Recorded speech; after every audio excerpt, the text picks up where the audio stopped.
Fala, meus amigos, família tricolor, me perdoe pela luminosidade ruim, eu tô gravando esse vídeo um pouco mais cedo, agora são 3h20 da tarde, vou postar imediatamente por dois motivos. Primeiro, é que eu não vou, eu vou embora para casa daqui a pouco, porque amanhã cedo eu tenho a última etapa, espero que seja a última etapa daqueles exames que eu tô fazendo para ver se os médicos conseguem descobrir aquele nódulo que foi encontrado na minha região pélvica, segundo os médicos é assim que fala, bonito.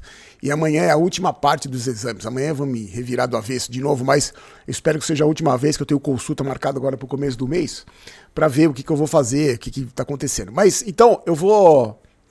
para não ficar aqui no escritório até muito tarde, que até porque amanhã o exame é muito cedo, acho que é 6 da manhã, eu tenho que estar lá, então eu não vou participar do QG. E também quero falar essa história do Marcos Leonardo, porque parece que eu quebrei a cara, parece mesmo que, graças a Deus, eu fico feliz com isso, que eu quebrei a cara, porque teve uma reviravolta aí no caso do Marcos Leonardo. Então, eu tô gravando esse vídeo um pouquinho mais cedo, vim correndo aqui pra manter esse compromisso com vocês. Também tem os comentários que vocês fizeram ontem, que eu quero passar alguns rapidinho aqui, sobre a derrota do São Paulo, mas eu acho que foi uma das derrotas menos sentidas pelo torcedor do São Paulo, porque a gente sabe, né, o torcedor reconhece quando o time joga bem, e também quero fazer eu comentando comentários a repercussão do jogo, mas principalmente para falar dessa história do Marcos Leonardo, eu explicar para vocês, caso amanhã não tenha vídeo, não se preocupe, é que eu tô ainda em decorrência de tudo isso, desses exames todos aí, porque aí você vai atrás do plano de saúde, o plano de saúde, o médico não tem médico, aí você tem que ir atrás do outro, aí o outro pede para ir atrás do outro, é uma confusão, você sabe como é.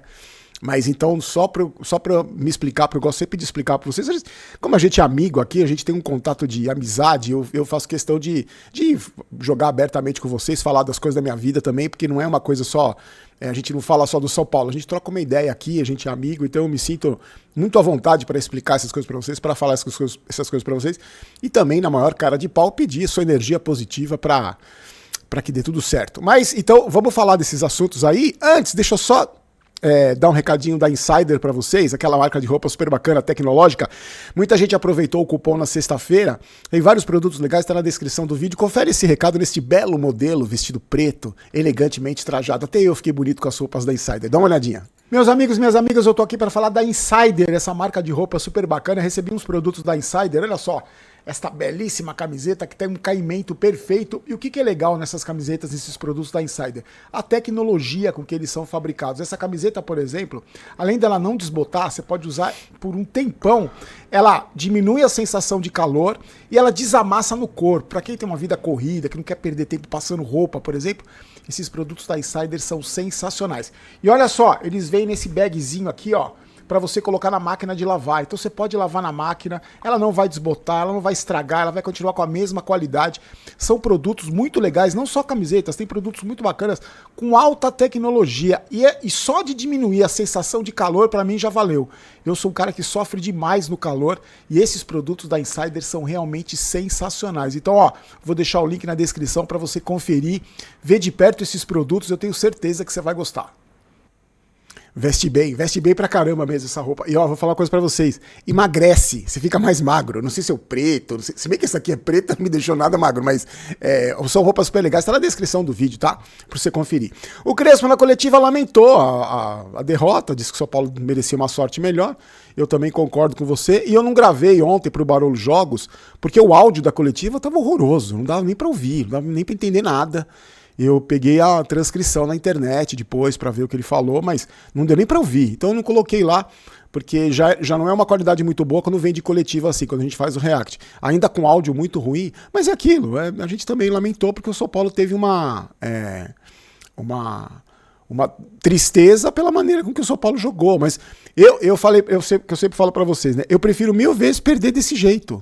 Se é pra perder, que perca como perdeu ontem, jogando melhor, que perca jogando futebol, que perca tentando ganhar, do que perder de 1-0 tudo encolhido atrás, sendo massacrado, sendo bombardeado, com uma postura de time pequeno, como a gente cansou de ver os times do São Paulo, os últimos times do São Paulo. E pra mim, e pra muitos dos amigos também, isso se deve ao trabalho do Crespo, que o Crespo mudou, e tanto que, olha só, gente, o Leonardo Jardim, o técnico do Cruzeiro, deu uma entrevista depois do jogo elogiando o Crespo e disse que pegou um São Paulo muito melhor, muito mais bem organizado, muito mais forte do que ele pegou no primeiro turno, com o Zumbi Dia. Até o treinador rival reconheceu que o São Paulo melhorou muito. Eu acho que isso é... O São Paulo estava invicto a 8 jogos no Campeonato Brasileiro. A gente não conseguia ganhar de ninguém, estava invicto a 8 jogos. Então o trabalho do Crespo realmente não é uma questão de opinião, né? É uma questão de você ver os resultados. Os resultados, que para mim futebol é resultado, para mim os resultados do Crespo estão dizendo muito. Mas ontem, mesmo não tendo vindo o resultado, o futebol que o São Paulo apresentou, que para mim foi o melhor primeiro tempo do ano do São Paulo, mesmo sem ter conseguido marcar, enfrentando o vice-líder do campeonato. Até começar a rodada agora, o Cruzeiro é o vice-líder do campeonato. Um dos melhores times do futebol brasileiro na atualidade, com um elenco muito bom, muito forte, jogando em casa com o apoio da torcida, que sempre vai lá e comparece. Então, eu fiquei triste pela derrota. Claro que é um resultado que o São Paulo merecia mais pelo que jogou, mas aquilo que a gente discutiu no vídeo de ontem sobre a incapacidade do São Paulo de recuperar jogador, esse número absurdo de 10 jogadores, 9 jogadores lesionados e um suspenso, num total de 10 desfalques contra 2 desfalques do Cruzeiro, um deles inclusive por uma fratura, né, que o Fagner teve uma fratura. E o São Paulo com 10 desfalques, e o São Paulo vem passando por isso, sofrendo isso há muitos anos, não é de agora. E teve gente no comentário que relembrou até aquela fala do Rogério Ceni de falta de água na piscina. É isso. O clube foi se deteriorando com os caras que estão lá, eles estão não deixando que isso acontecesse, aliado esses problemas todos, aliados à incompetência dessa gente, e aí deu no que deu, o São Paulo tá nessa situação aí. Vamos lá fazer os comentários rapidinhos aqui, ó. O Felipe falou o seguinte: ótima partida do Rafael, infelizmente as melhores chances ficaram nos pés do Patrick, que não tem confiança para jogar no São Paulo. O Crespo demorou para mexer, quando o Cruzeiro melhorou no segundo tempo, ele devia ter mexido para dar vida para o meio de campo, o ataque já tinha cansado. Jogo bom do São Paulo, o resultado não foi um justo, mas valeu a pena pela partida apresentada. Muita gente, eu separei esse comentário do Felipe aqui, porque o Felipe fala uma coisa que muitas reclamaram também, que o Crespo demorou para mexer. Eu acho que sinceramente, eu não acho que ele demorou para mexer. Às vezes ele até demora, mas nesse jogo não. O São Paulo fez o segundo tempo melhor, não tinha sentido mexer, e no segundo tempo começou melhor também. E aí depois que fez o gol, ele mexeu. Só que aí também, as opções que ele tem no banco, tirando a molecada, é Dineno e Tapia. Então é complicado. O Mr. D fala o seguinte: já ficou muito claro que o Daronco sempre vai apitar contra o São Paulo. Em 2022, na final do Paulista e um dos gols do Palmeiras, o VAR chama por causa de um pisão no Caleri, Daronco vai no VAR e dá o gol. Em 2023, na Copa do Brasil, gol legítimo de Caleri, o Daronco dá falta inexistente. O VAR novamente chama e o Daronco mantém a falta. Hoje não teve lance de VAR, mas as marcações de faltas e cartões amarelos irritaram muito. Agora, eu falo o seguinte, o Daronco é ruim como todos os outros árbitros são ruins. Eu não vejo uma perseguição sistemática contra o São Paulo. É que o São Paulo não tem poder de bastidor, a gente sabe. E o Daronco é fraco, é um juiz fraco, ele só tem nome.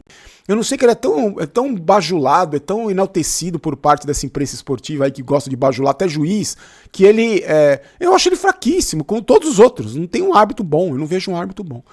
O Everton fala o seguinte: apesar do resultado, com esse elenco ridículo, não tem como reclamar. Crespo tá fazendo um milagre. E tem mais, o time tá jogando bem. Esse catado hoje, esse catado de hoje, 3 meses atrás, a gente ia tomar uma goleada. Eu acho que a primeira derrota, no mínimo, no mínimo, em 5 anos eu não fico tão feliz pelo desempenho do time, mesmo com uma derrota. O Braga fala o seguinte: enquanto o departamento médico não passar por uma reestruturação, vai ser difícil ganhar títulos. Apesar de fazer algumas contratações pontuais, sofremos quando perdemos os jogadores por lesões. E esse elenco já está no limite. É isso, cara. Todo mundo falou a mesma coisa. E o Renan Bassi falou o seguinte: queria que o São Paulo usasse a janela de transferência para contratar médicos e preparadores físicos decentes. Seria muito mais útil do que Dineno e Wendel. Em cima disso que está todo mundo falando, do departamento médico, dessa reestruturação, já foi feita. Na cabeça desses caras que comandam o São Paulo, a reestruturação já foi feita. Tanto que eles chamam o Refis de Refis Plus, que eu chamo de Triângulo das Bermudas Plus, porque não recupera jogador. Para mim é uma questão que não entra na minha cabeça um time ter 9 jogadores lesionados e 3 com lesão de ligamento. Para mim não entra na minha cabeça. Para mim não é azar.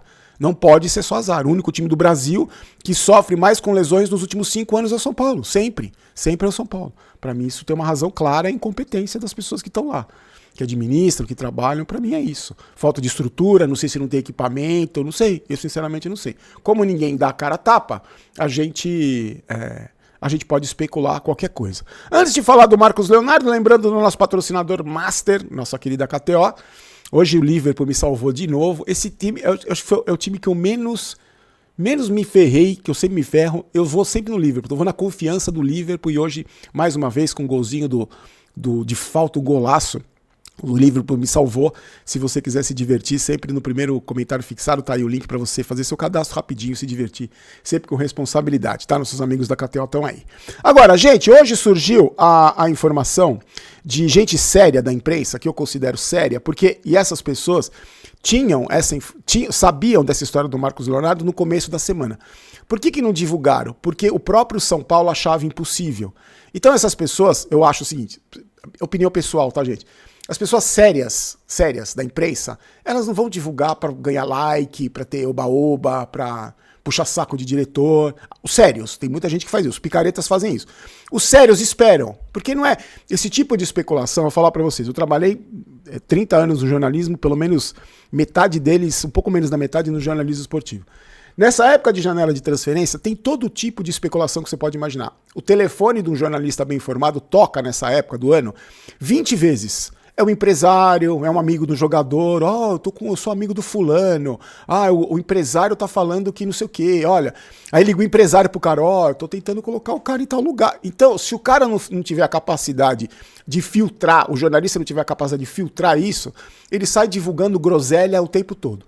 Na minha época, quando eu trabalhava com jornalismo que não tinha rede social, as redes sociais não eram tão fortes como são hoje, existia um cuidado maior na apuração e muitas vezes você divulgar qualquer groselha não dava repercussão nenhuma. Né? Você não tinha o seu canal, você não trabalhava numa emissora de televisão, tinha seu canal no YouTube lá pra você bombar, você não tinha que automaticamente na rede social dar uma informação para ganhar like, para ganhar engajamento. Você não tinha muito essa preocupação. Os jornalistas sérios nunca tiveram, não tem até hoje essa preocupação. Então eles divulgam aquilo que eles consideram certos, que eles apuram, que eles... Hoje tem jornalista que não telefona, que manda mensagenzinha no WhatsApp, não telefona pro cara, pra fonte, pra saber, é verdade, não é, eu vou conseguir um empresário do fulano, do jogador, vou falar com o diretor, eu tenho um contato importante, eu tenho uma fonte importante. Não. Tem os vendidos, né, que a gente sabe que estão lá pra puxar o saco desses caras, e isso não acontece só no São Paulo, infelizmente. Tem os caras que estão lá para bajular, para ter os privilégios, que a gente sabe, você deve saber quem são esses picaretas, e tem as pessoas sérias. E essas pessoas sérias, algumas dessas pessoas sérias, que pelo menos que eu vi, que eu considero sérias, divulgaram hoje. Aliás, isso começou a rodar ontem à noite, que eu fiquei até tarde aqui no escritório. Começou a rodar ontem à noite, tinha alguns grupos, jornalistas falando, uma troca de informações que os jornalistas têm, que eu ainda faço parte de alguns grupos com jornalistas, falando sobre essa história do Marcos Leonardo. O que mudou na história do Marcos Leonardo? O time dele lá na Arábia Saudita não inscreveu ele na Liga Saudita. Por que não inscreveu ele na Liga Saudita? Porque ele não conseguiram encaixar ele no limite de estrangeiros, que são 8 estrangeiros, se não me engano. Então o Marcos Leonardo vai ficar até dezembro sem jogar, ele não vai jogar, ele vai ficar parado. Só que aí, qual era o problema? O problema é que ele ganha muito dinheiro lá. Ele ganha o equivalente a 3 milhões, 2 milhões e meio, 3 milhões de reais por mês.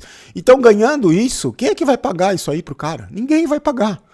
Só que aí mudou, o que mudou nessa história toda, qual foi a reviravolta que deu? O Marcos Leonardo querer jogar no São Paulo. Ele, segundo as informações, eu conversei com algumas pessoas, teve algumas gente que divulgou, e eu conversei com algumas pessoas que disseram o seguinte pra mim: ele, pra não ficar parado, ele quer jogar no São Paulo. Por que ele quer jogar no São Paulo? Tem o Flamengo também, tava especulando o nome dele. Porque no Flamengo ele vai ser titular. No São Paulo ele vai ser titular, no Flamengo dificilmente ele vai jogar. O Pedro lá é reserva no Flamengo, tá metendo 8 gols por jogo.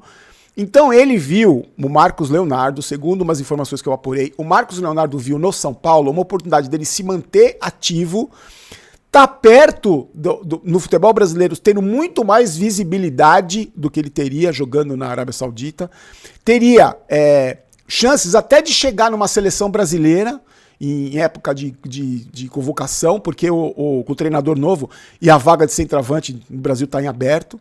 Então, ele viu essa possibilidade de jogar futebol no São Paulo.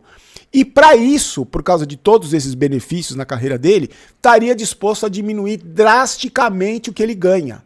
Por isso que aumentaram as chances do São Paulo contratar. O São Paulo mesmo que achava, segundo informações do próprio São Paulo, praticamente impossível a contratação dele, porque por causa principalmente do alto salário que ele ganha, agora está otimista pela vinda do Marcos Leonardo porque ele aceitou diminuir drasticamente. Eu não sei exatamente o que significa esse drasticamente nos vencimentos do Marcos Leonardo. Agora, mesmo que seja o empréstimo só até dezembro, a gente viu ontem a falta de qualidade na hora de definição de jogadas do ataque do São Paulo.